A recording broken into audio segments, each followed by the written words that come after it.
Jörð Karolínu Mende, Hvammshlíð, stór. Hvammshlíð á Þverárfjalli sem skilur að Skagafjörð og Húnavatnssýslu þar sem þjóðvegurinn liggur hæst. Karolína margt auðug, hún á til dæmis sitt eigið fjall og sína á og jörðin stærri en flestar jarðir í Skagafirði svo dæmi sé tekin. Bústofnin 50 kindur, 4 hross og 2 hundar. Besti vinur Karolínu og nágranni Bragi Húnfjörð Kárason féll frá í sumar en hann aðstoðaði hana við ýmislegt svo sem við að flytja heyrúllur með dráttarvélinni sinni. Nú voru góð ráð dýr. Karolína átti ekki dráttarvél og úr því var það bæta fyrir veturinn. Hugmynd kviknaði fljótlega og Karolína nú orðin dráttarvélar eigandi. Já, hugmyndin var að gefa út dagatal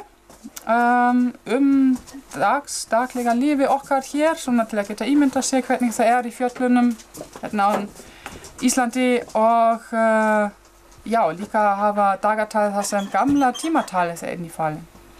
Það var svona hugmynd að það gæti verið eitthvað sérstakt og já, mér sýnst að það gengur upp að vissu leyti. Það sem það virðist vera, já, vinsælt. Já, og selja dagatalið og fjármagna dráttarvélina á þennan hátt, það var hugmynd. En hvaða viðtökur fékkstu?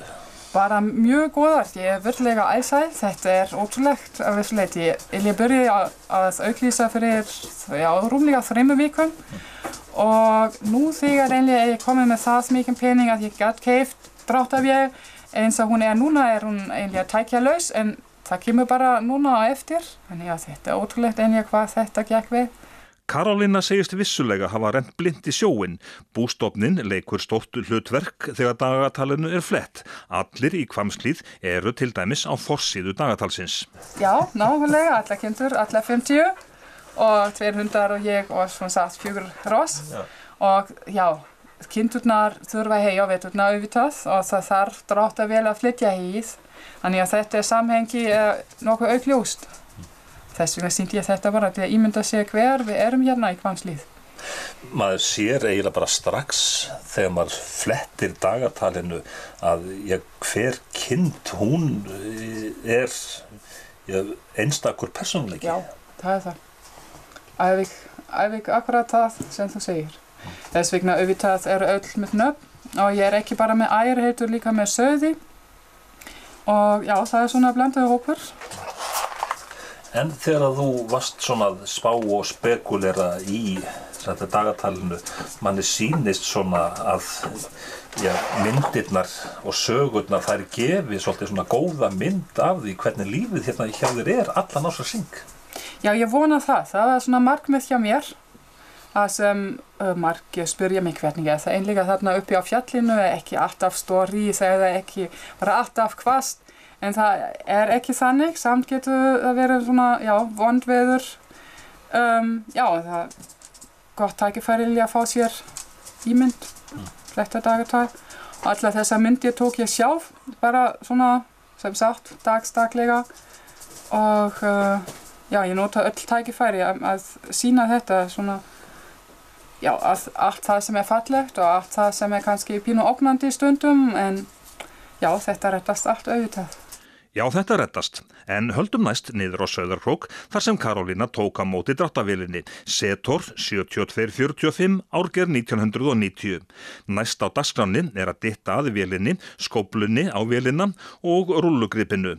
Karolína ekki vön að vinna á dráttarvélum en hefur engan áhyggjur, æfingin skapar meistarann, segir hún.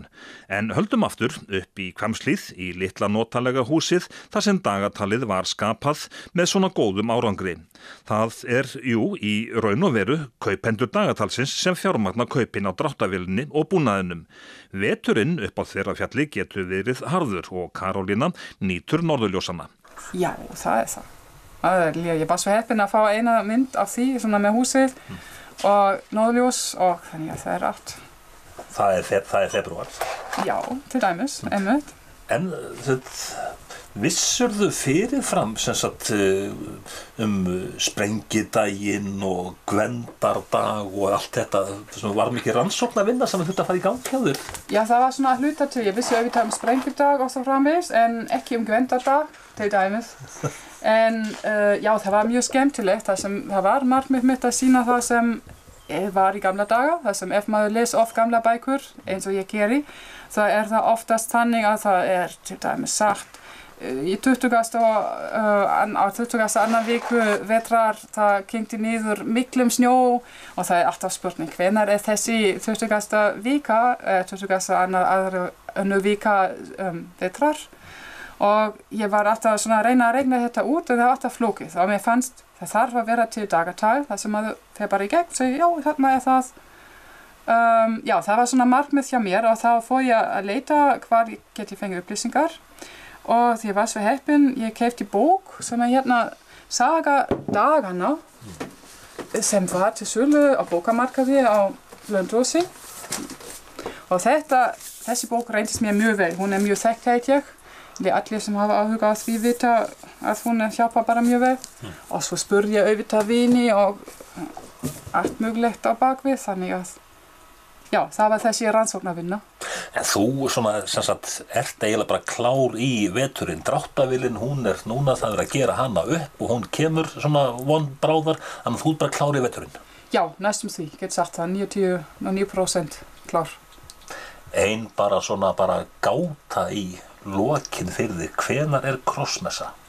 Hvenær krossmessa? Það 2 dagar einlega sem heita krossmessa en það sem svona venjulega sagt það 14. maí og það svona skemmtilega það sem það afmælisdagurinn minn. Þess vegna veit ég hvenær það